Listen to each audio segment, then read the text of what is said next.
In this video, I will look at the clash between Recall AI and NotebookLM.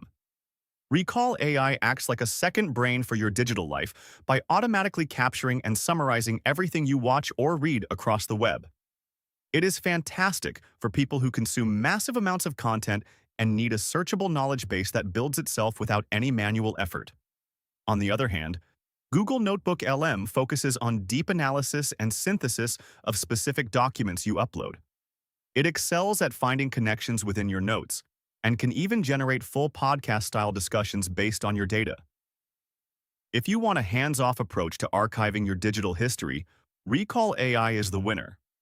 However, if you need a powerful research assistant to help you write and brainstorm using your own private files, Notebook LM is far superior. Both tools are great, but your choice depends on whether you value automated collection or focused creation. Choose wisely to boost your productivity today.